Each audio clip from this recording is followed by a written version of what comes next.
of the world. A land bound by the snow-capped Himalayas to the north and the sun-drenched coastal villages of the south. With the tropical rainforest at the southwest coast, along with the fertile Brahmaputra Valley to its east and the vast Thar Desert to its west.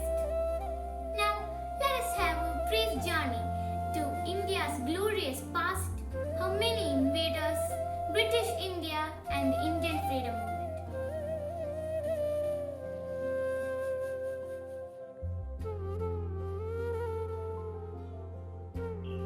India was the most prosperous and richest country of the world. According to the historians, the economic history of India begins with the Indus Valley civilization, and India was the largest economy in the world for most of the next 3 millennium. Starting from around 1st millennium BC, through the great empire like Nanda, Maurya, Chawla, Gupta, and continued with Vijayanagar and Mughals, and finally ending around the beginning of the British Raj. India had 35% of the world GDP. India was not only rich in terms of money, but knowledge, culture, tradition, and architecture. We had the oldest and biggest universities in the world like Takshashila, Nalanda, Siddharth, and over 20 other learning centers. By the way, have you ever thought why do India has so much gold despite of so much by looting by the invaders and we don't have in many gold mines either? Answer is because of the centuries of trade surpluses. We were paid in gold and silver.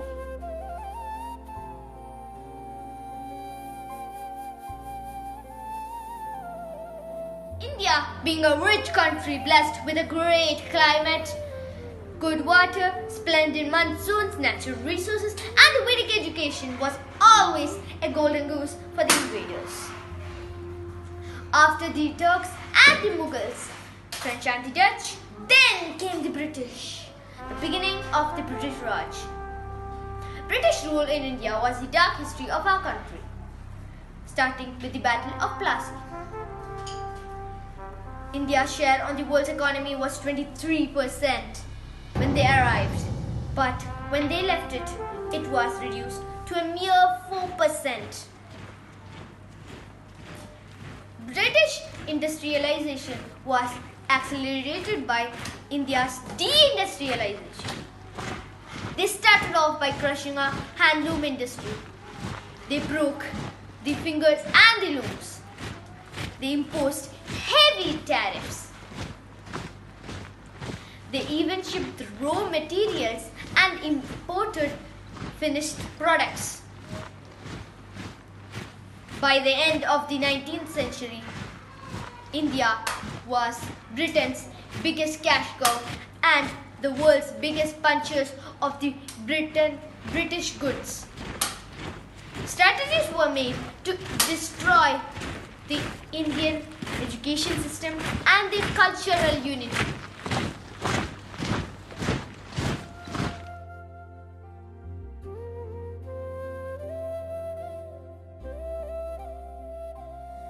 British induced artificial famines across the country.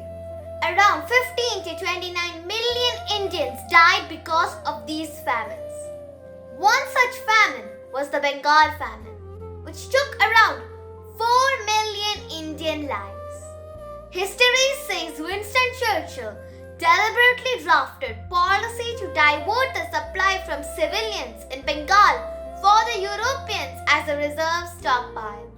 When some of the conscience stricken officers wrote to Churchill saying that the people are dying here, he wrote on the margin of the file, "Why haven't the Gandhi died yet?"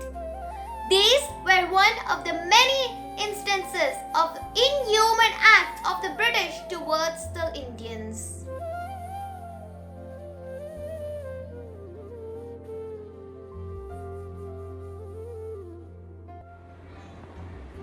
One-sixth of the Britishers who fought in the World War were Indians.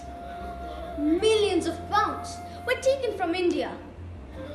in the World War period as millions were dying because of poverty. Loot, massacre, racial violence and bloodshed even today cast shadows on the existing racial, economic and religious tensions. The divide and rule policy, which resulted in the British colonial tactics. On April 13, 1990, on the day of the festival of Baisakhi, Daya and his troops entered through the only entrance and blocked the entrance. 1,650 rounds were fired.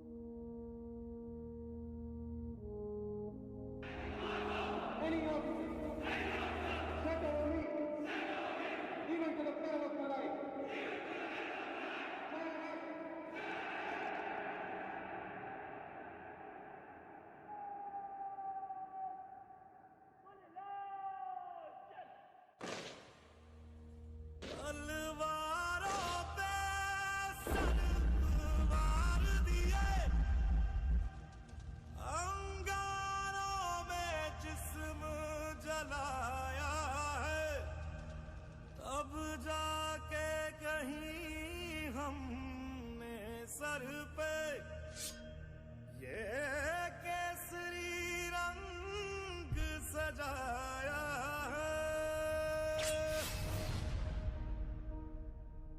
है मेरी ज़मीं अफसोस नहीं जो तेरे लिए सौ दर्द सहे महफूज रहे तेरी आन सदा चाहे जान मेरी ये रहे ना रहे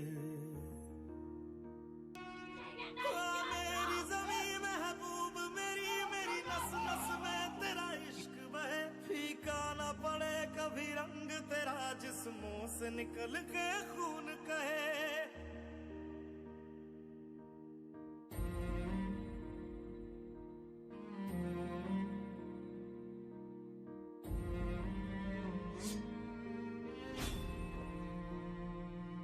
तेरी मिट्टी में मिल जावा गुल बन के मैं खिल जावा इतनी सी है दिल की आरज़ू तेरी नदियों में बह जावा तेरे खेतों में लहरावा इतनी सी है दिल की आरज़ू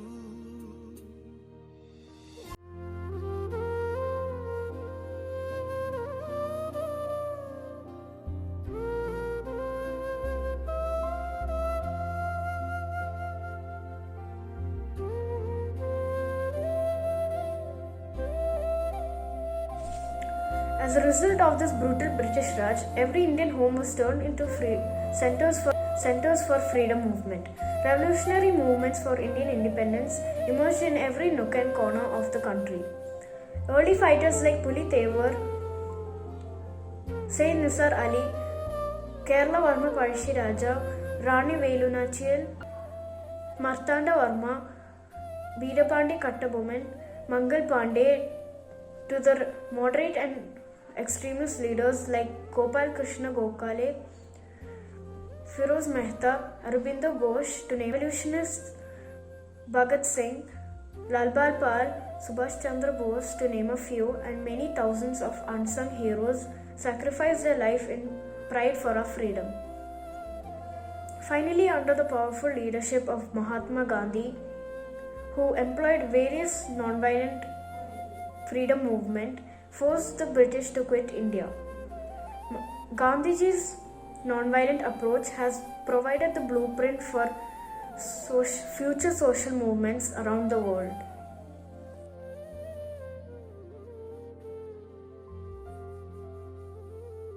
And the midnight of 14th August 1947 marked the beginning of new era. Today, when we celebrate 74th Independence Day of our country, let's salute and pay homage to all the heroes of the past who fought for free and independent tomorrow, which is our today. Let's also revisit the tryst with destiny once again. Long years ago, we made a tryst with destiny, and now the time comes when we shall redeem our pledge, not wholly or in full measure, but very substantially. At the stroke of the midnight hour, when the world sleeps, India will awake to life and freedom.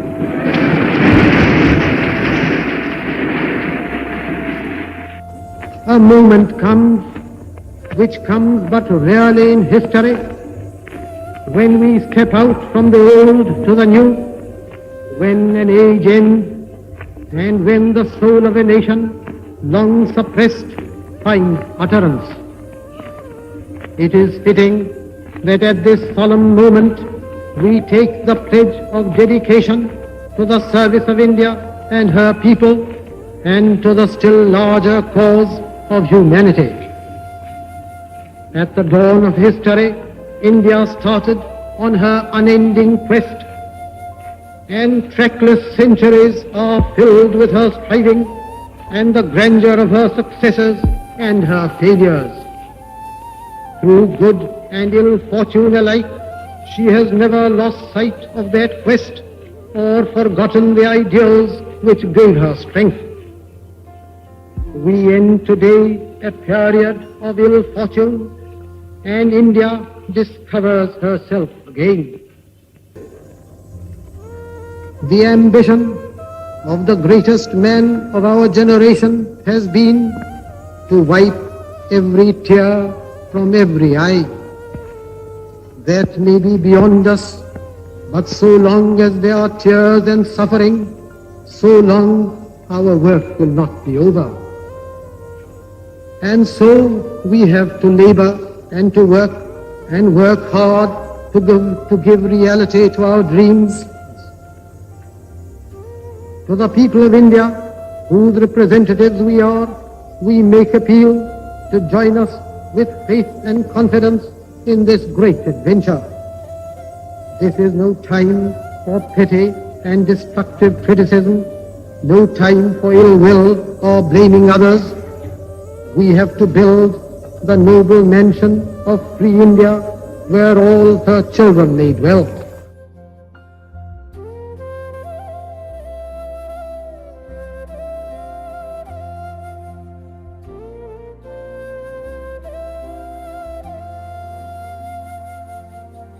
They oppressed, enslaved, killed and tortured us. And at the end of all these evil atrocities, we, the people of India, established the world's largest democracy. We are the first country in the world to attain freedom by means of non-violence. We built a united and progressive nation out of the infinite diversities that make up the fabric of Indian life. We come from the land of many brave hearts. We should make them proud and be worthy of their sacrifices. All of the people who belong to the secret geography of India are our brothers and sisters, irrespective of their caste, creed, religion, language or state. Our unity in diversity is what makes us unique.